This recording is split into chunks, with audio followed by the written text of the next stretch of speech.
My body is ready for Kevin Owens versus Roman Reigns because the ending to last night's SmackDown was absolutely fantastic. 1980s action movie levels of cheese was shown between Kevin Owens and Roman Reigns. The evil, no good, evil man, Roman Reigns. But the good kind of cheese, by the way. I love cheese. Head cheese, cheese toasties, all the cheeses, especially 80s cheesy movie cheese. I love all the cheese, me, but I want Roman Reigns versus Kevin Owens, and I want it to happen now. But for me, once again, Roman Reigns stole the show last night, but Sami Zayn as well, he is on fire. Big E is completely lost in the shuffle. Daniel Bryan is a mad bastard, and the Mysterios, they are a bunch of dicks. I'm not even joking. I enjoyed last night's SmackDown again, but now it's time to pull it apart as we take a look at all the WTF moments from last night's SmackDown. Intro man over there, do your job. Sorry for shouting.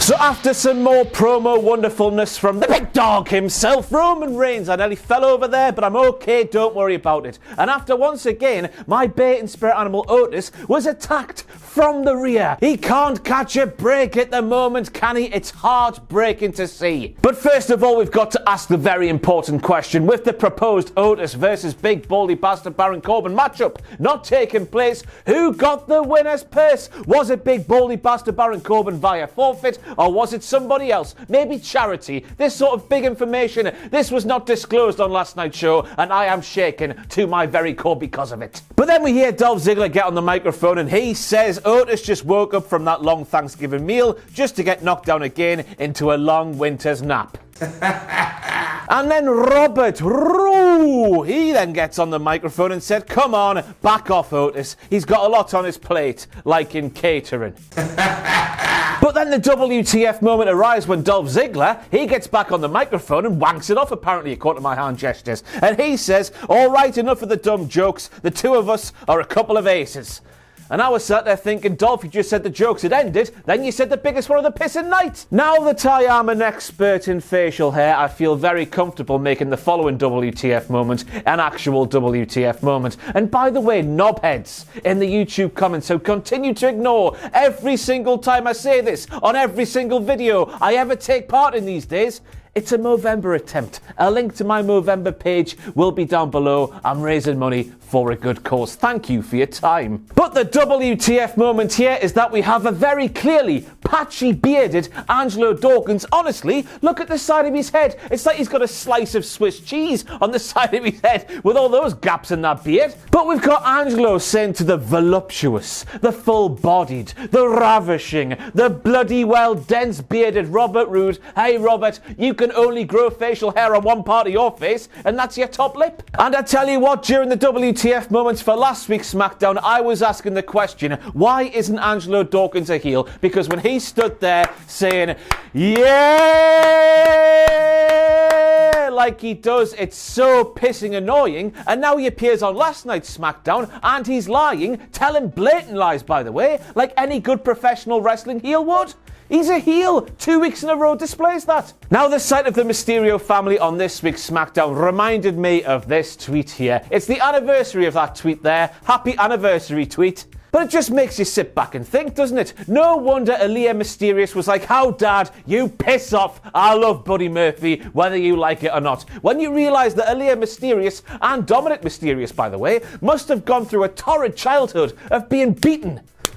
Physically beaten by their dad. I'd be telling them to get away too. Now, I've been thinking a lot about The Undertaker this week. I've been thinking about The Undertaker admitting to murdering his parents in a house fire on international broadcast television. I've been thinking about The Undertaker attempting to commit murders on the likes of the Big Boss Man and Paul Bearer, once again on internationally broadcast television. So I've got to make it a WTF moment, don't I, when Maggle Cole was sat there on his high horse on last night's SmackDown saying that big baldy bastard, Baron Corbin, he has no class because he was saying the Mysterios are bad people. But speaking of someone who does have class, let's go and pay homage to The Undertaker. Of course, it's got to be a WTF moment, hasn't it? But it also made me just sit back and think, wow, how much do I love professional wrestling? Very much indeed. Because it's the only realm in this world that we live in today where a man who was murdered, at least 2 people, maybe 3, if you're counting Muhammad Hassan, of course, would be revered as much as The Undertaker is. He's a very naughty boy when you sit back and think about it. So then we see Sami Zayn working the stick on last night's SmackDown when he was saying things like, wow, isn't Thanksgiving a bad thing to celebrate because it is celebrating the atrocities that were carried out to the Native American people. When we do the celebrating for Thanksgiving, we are celebrating with the gluttonous masses stuffing their faces with poor defenseless factory farm turkeys. And since I'm not American, I was saying, wow, Sami Zayn, what you are saying there, it must be true. You seem like a trustworthy man. You do a lot of good things for charitable causes. Therefore, I was saying, as a non-American, Sami Zayn's got to be a babyface, hasn't he? Or is he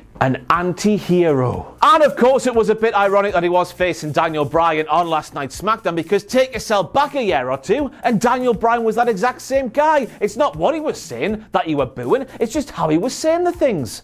If you were American. Now, obviously, Daniel Bryan would have been on board with that thing there, the horrible, kinky bastard. Why would you put yourself through that willingly? And obviously, Daniel Bryan knows his body and its limitations more than I do. Stood here talking absolute bollocks on wrestling YouTube. But still, I was thinking maybe I should just leave this off these WTF moments for last night's SmackDown. And then I watched it for about the 4th time, and I thought, Jesus Christ, I cannot leave it off these WTF moments for last night's SmackDown. Daniel Bryan, you absolute mad bastard. How can it not be a WTF moment when a man like Daniel Bryan, who has the medical history that Daniel Bryan has, takes a brain buster on the apron of a professional wrestling ring? The apron, by the way, and this is groundbreaking brand new information I'm about to pass on to you here, the apron is the hardest part of the professional wrestling ring, if you don't take into account the 4 poles at the sides.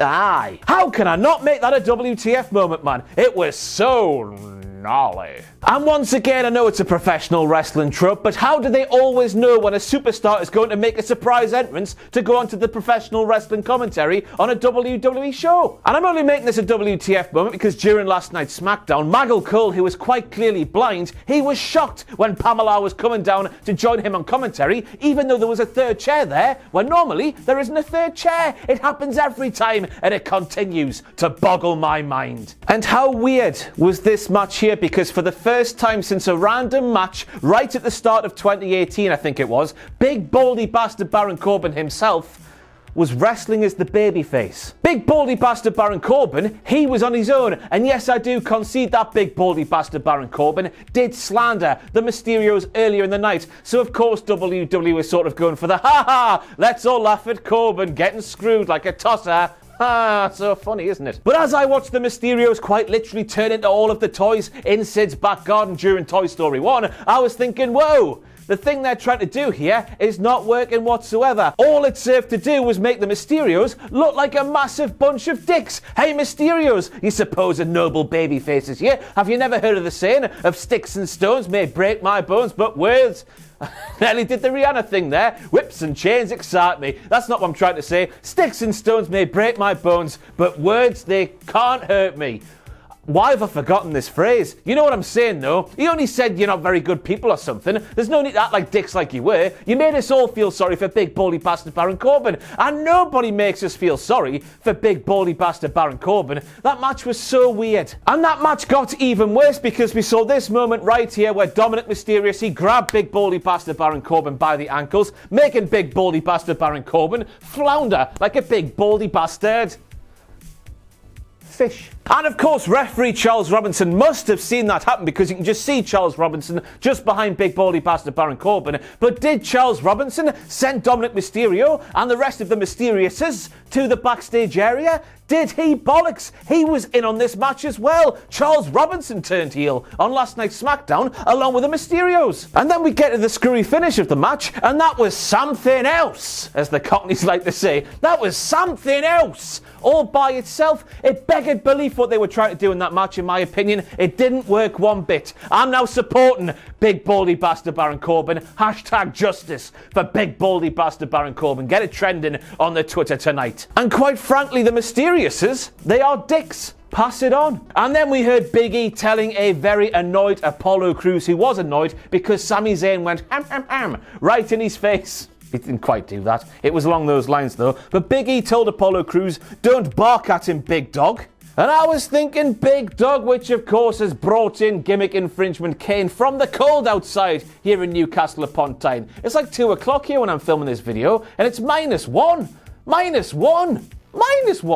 But gimmick infringement Kane is here to tell you, Big E, there's only one big dog in WWE, and his name is Roman Reigns. But gimmick infringement Kane, I'm sorry to tell you, you can't do anything to Big E, because I love Big E. He's one of my favourites, so you won't be harming him, you horrible bastard. I'm talking to action figures now, that's me life. And we round things off with a message for one Billy Kay. Yes, I said it earlier on the news video this morning, right here on this professional wrestling YouTube channel. But Billy Kay, with your very impressive CV, I would like to speak on behalf of Cultaholic Ventures Limited when I would like to offer you a job with us, presenting YouTube videos and doing anything else you want to do. That CV is mighty impressive, and how these people on SmackDown, especially like Michael Cole, by the way, look at the state of his face right there, how they keep fobbing you off like you're some sort of idiot. I think that's a disgrace. You gotta be joking me, in your words. If you want a job, come here. But I think that's it for the WTF moments from last night's SmackDown. I have been ravishing Ross Twaddell from Cultaholic Wrestling. Remember, we've got a Black Friday sale going on right now at cultaholicshop.com, where you can get yourself that lovely t-shirt there, where a portion of the proceeds are going to Movember UK, which is what this is, YouTube comments. It doesn't bother me, but it does really bother me. It's not a fashion statement. I know it looks rubbish, but I'm raising money for a good cause. And before I go, just in case you want to see some Gary YouTubing from Gary YouTube and one of his Gary YouTube pals, we have a tier list coming up this weekend looking at all the Undertaker's gimmicks over the past 30 or so years. And yes, Cameo Undertaker is one of the 9 gimmicks Gary YouTube and the other Gary YouTube cover in that slice of Gary YouTubing. But I have been ravishing Ross Twaddell, and I'll see you next time. Thanks for watching and all that. All the best to you.